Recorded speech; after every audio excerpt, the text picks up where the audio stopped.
एक नज़म जो मैं सुनाना चाहूँगा वो ये है कि घर में जब भी खाना पके तो मैं खाना लेना हो तो मैं खाने को फिर ये ज़रूर कहता हूँ कि रोटी दे दो तानू कहना। तो ये नज़म मुझे बड़ी अच्छी लगती है तो मैं आपको ये सुनाता हूँ, ये मुझे बड़ी पसंद है। अल्लाह तौबा कर लेना वा, घर दा पानी भर लेना वा। अल्लाह तौबा कर लेना, घर दा पानी भर लेना वा।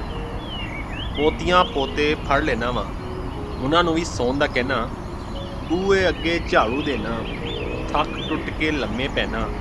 ਉਨ ਵਿੱਚ ਮੈਂ ਘਰ ਵਿੱਚ ਵਿਹਲਾ ਹੀ ਰਹਿਣਾ। ਪੜ੍ਹ ਕੇ ਜਦੋਂ ਮੈਂ ਨਮਾਜ਼ ਵਾਣਾ, ਪੋਤੀਆਂ ਪੋਤਿਆਂ ਨੂੰ ਉਂਗਲੀ ਲਾਣਾ। ਖੇਡਣ ਵਿੱਚ ਗਰਾਊਂਡ ਲਿਜਾਣਾ, ਖੇਡ ਖੇਡ ਕੇ ਉਹ ਥੱਕ ਜਾਂਦੇ ਨੇ। ਫਿਰ ਉਹ ਮੈਨੂੰ ਇਹ ਆਂਦੇ ਨੇ, ਬਾਬਾ ਜੀ ਹੁਣ ਘਰ ਨੂੰ ਜਾਈਏ, ਘਰ ਚੱਲ ਕੇ ਤੇ ਰੋਟੀ ਖਾਈਏ। ਭੁੱਖ ਨਾ ਜਾਂਦੇ ਚੜ੍ਹਦੇ ਭੌਂ, ਘਰ ਆਉਂਦਿਆਂ ਨੂੰ ਛੋਟੀ ਨੋਹ। ਉਹ ਆਏ ਮੇਰੇ ਅੱਬਾ ਜੀ, ਦੀਕਣ ਲਈ ਸੀ ਤੁਹਾਡੀ ਧੀ। ਅੱਲਾ ਤੁਹਾਡੀ ਉਮਰ ਵਧਾਏ, ਤੁਹਾਨੂੰ ਤੱਤੀ ਹਵਾ ਨਾ ਲਾਏ। ਅੱਲਾ ਤੁਹਾਡੀ ਉਮਰ ਵਧਾਏ, ਤੁਹਾਨੂੰ ਤੱਤੀ ਹਵਾ ਨਾ ਲਾਏ। ਸਾਡਾ ਵੀ ਕੰਮ ਕਰ ਆਓ, ਸਿਆਂ ਨੂੰ ਜਾ ਕੇ ਰੰਗ ਤੇ ਲੈ ਆਓ। ਲੈ ਕੇ ਰੰਗ ਤੇ ਛੇਤੀ ਆਣਾ, ਰੋਟੀ ਪਾਏ ਆ ਕੇ ਖਾਣਾ। ਲੈ ਕੇ ਰੰਗ ਤੇ ਛੇਤੀ ਆਣਾ, ਰੋਟੀ ਪਾਵੇਂ ਆ ਕੇ ਖਾਣਾ। ਜਾ ਕੇ ਸ਼ਹਿਰ ਮੈਂ ਗਿਆ ਭੁੱਲੀ, ਰੰਗ ਵਾਲੀ ਦੁਕਾਨ ਨਹੀਂ ਸੀ ਖੁੱਲੀ। ਹੱਟੀ ਵਾਲੇ ਨੇ ਲਾਈ ਸੀ ਚਾਬੀ, ਮੰਗਿਆ ਮੈਂ ਉੱਤੇ ਰੰਗ ਗੁਲਾਬੀ। ਲੈ ਕੇ ਮੈਂ ਰੰਗ ਘਰ ਨੂੰ ਆਇਆ, ਪੈਰ ਅਜੇ ਬੂਹੇ ਨਹੀਂ ਪਾਇਆ। ਲੈ ਕੇ ਰੰਗ ਮੈਂ ਘਰ ਨੂੰ ਆਇਆ, ਪੈਰ ਹਜੇ ਬੂਹੇ ਨਹੀਂ ਪਾਇਆ। ਵੇਖ ਕੇ ਆਂਦੀ ਮੇਰੀ ਬੁੱਢੀ, ਕਿੱਥੋਂ ਆਇਆ ਜਾਨੂ ਦਿਲ ਦਾ, ਜਿਹਨੂੰ ਫਿਕਰ ਜ਼ਰਾ ਨਹੀਂ ਬਿਲ ਦਾ।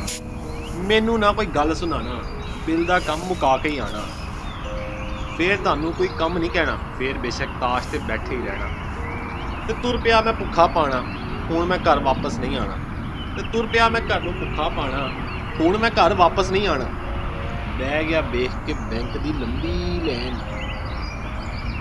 ਵੇਖ ਕੇ ਬੈਂਕ ਦੀ ਲੰਬੀ ਲਾਈਨ, ਵਾਹਵਾ ਲੰਬੀ ਸੀ ਉਹ ਵੀ ਲਾਈਨ। ਬੁੱਢੀਆਂ ਵੀ ਸੀ ਉੱਥੇ ਆਈਆਂ, ਕਈਆਂ ਨੇ ਖੁਸ਼ਬੂਆਂ ਲਾਈਆਂ। ਮੈਂ ਵੀ ਕੋਈ ਹਾਣ ਦੀ ਵੇਖਾਂ, ਜਿਹੜੀ ਹੋਵੇ ਮੈਨੂੰ ਜਾਣ ਦੀ ਵੇਖਾਂ।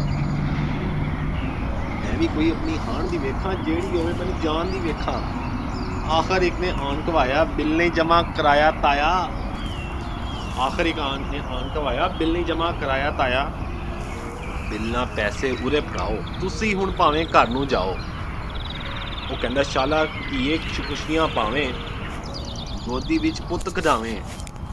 ਅੱਲਾ ਤੇਰਾ ਜੀਵੇ ਹਾਣੀ, ਲੈ ਕੇ ਭਾਵੇਂ ਮੈਂ ਰਸੀਦੀ ਜਾਣੀ। ਅੱਲਾ ਤੇਰਾ ਜੀਵੇ ਹਾਣੀ, ਲੈ ਕੇ ਪਰ ਮੈਂ ਰਸੀਦੀ ਜਾਣੀ। ਦੇ ਕੇ ਬਿੱਲ ਮੈਂ ਘਰ ਨੂੰ ਆਇਆ, ਵੱਡੀ ਨੌਂ ਨੇ ਇਹ ਫਰਮਾਇਆ, ਅੱਬਾ ਤੈਨੂੰ ਵੇਖ ਖਲੋਤੀ, ਸਕੂਲ ਆਏ ਨਹੀਂ ਸਕੂਲੋਂ ਪੋਤੀ। ਛੇਤੀ ਨਾ ਸਕੂਲੇ ਜਾਓ, ਲੈ ਕੇ ਪੋਤੀ ਘਰ ਨੂੰ ਆਓ। ਲੈ ਕੇ ਪੋਤੀ ਘਰ ਨੂੰ ਆਇਆ, ਮਾਂ ਨੇ ਗਲ ਤੋਂ ਬਸਤਾ ਲਾਇਆ। ਚੁੰਮਿਆ ਚਟਿਆ ਸੀਨੇ ਲਾਇਆ, ਬਰਗਰ ਉਹਨੂੰ ਹਾਂ ਥਮਾਇਆ। ਮੈਨੂੰ ਕਿਸੇ ਨੇ ਘਾਹ ਨਹੀਂ ਪਾਇਆ।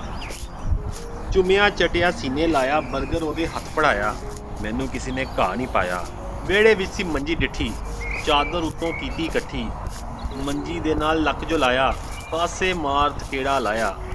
ਸਾਰੇ ਆ ਕੇ ਹੁਣ ਇਹੋ ਕਹਿਣ, ਜਾਣਾ ਨਹੀਂ ਇਹ ਹਾਂਡੀ ਲੈਣ। ਬੁੱਢੀ ਮੇਰੀ ਜਿਹੜੀ ਲਾਗੇ ਆਈ, ਖਿੱਚ ਕੇ ਬਾਂਹ ਮੈਂ ਕੋਲ ਬਿਠਾਈ। ਸਾਨੂੰ ਵੀ ਗੱਲ ਸੁਣਾਉਣ ਦੇ, ਨਾ ਕਰ ਇੱਦਾਂ ਜਾਣ ਦੇ, ਘਰ ਨੂੰ ਆ ਪੁੱਤਰ ਆਣ ਦੇ, ਤੇਰੇ ਚਾਲੇ ਛਿੱਤਰ ਖਾਣ ਦੇ। ਉਹ ਖੋਤੇ ਵਾਂਗੂ ਜ਼ੁਲਫੀ ਵਾਇਆ, ਕਿਸੇ ਨੇ ਚਾਹ ਦਾ ਕੱਪ ਪਵਾਇਆ। ਉਹ ਰੋਟੀ ਦੇ ਦੋ ਤੁਹਾਨੂੰ ਕਹਿਣਾ, ਮੰਨਿਆ ਘਰ 'ਚ मैं वेला ही रहना। तो ये थी वो नज़म बाबा वेला कि रोटी दे दो तानू कहना, मनिया घर च वेला रहना। हर वक्त मैं यही बताता रहता, हर वक्त तो नहीं लेकिन खाने के वक्त ज़रूर मुझे ये याद आती है कि रोटी दे दो तानू कहना, मनिया घर च वेला रहना। तो होपफुली अगर आपको अच्छी लगी तो मुझे ज़रूर बताइएगा। एक नज़म थी पंजाबी में। अल्लाह हाफिज़।